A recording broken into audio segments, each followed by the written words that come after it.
Hi there, class. Welcome to week 4 of Transition Programming for Exceptional Learners. I hope that your week is off to a great start. I wanted to touch base with you all and let you know what's coming up for you, what you guys are doing this week, and then just tell you a little bit about, make sure that everybody's on the same page as far as graded assignments and things like that. So this week you are reading chapters 9 and 10.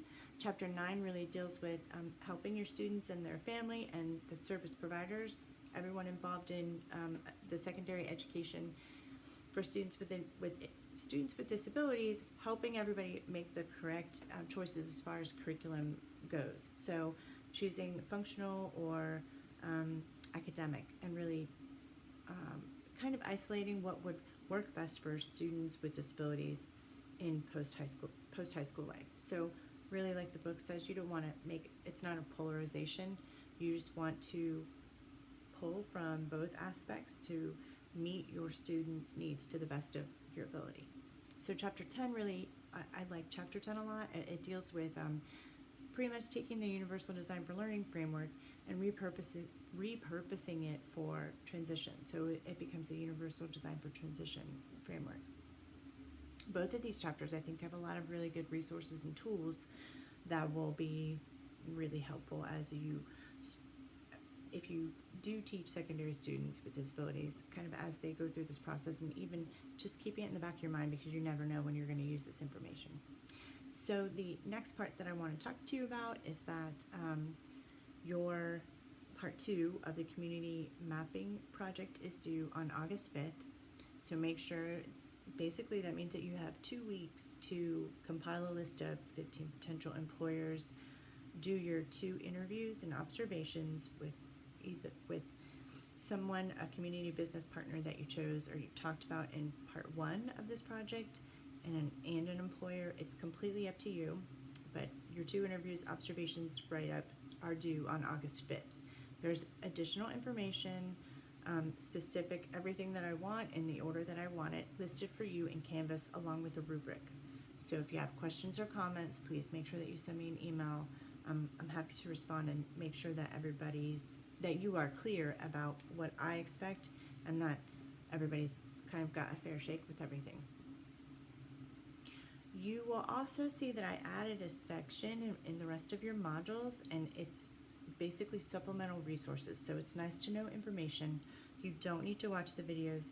You don't need to read the reports that I've included. It's just additional resources that may or may not be helpful, that you may or may not be interested in, but don't feel like you need to do them or watch them in order to pass the class. That's not the case at all. It's just extra nice information for you all in case you'd like it.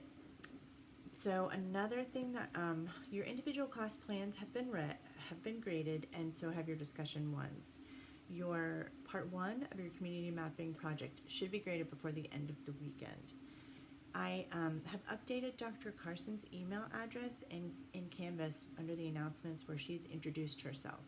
I have had some of you contact me and let me know that you've received an error message when you've tried to email her. So I added the period where the period was supposed to be, and everything should be fine. If you're still not able to get in touch with her, please let me know, and I will call her for you and make sure that I'll intervene, basically, so that you guys are able to make contact with her. All parts of your community resource mapping project are open, so you should be able to access that information now. And if you want to go ahead and work ahead, that's great. If you want feedback early, if you want to basically finish your project early and you want my feedback, that's fine too. Just make sure that it's within a window of time where if you need to make some changes and I can send it back to you, you can make the changes, so we need a little bit of time. But if you want to submit early and get feedback, that's fantastic. I'm happy to do that for you. Another thing that I want to let you all know about is that basically, and most of you know this already, but just making sure, if you need to get in touch with me and I'm not in my office, my cell phone number is listed under the communication tools page in Canvas. So if you click on the Start Here page and you scroll down a little bit and it says Communication Tools, click on that and you have access to obviously my office phone number, my email address, but you also have my cell phone number. So if you need to get in touch with me, feel free to text me. If I don't text you right back, give me a little bit, and I'll either text you back or call you back as soon as I can. So let me know if y'all have any questions. I hope that you have a great week, and we'll see you soon. Bye-bye.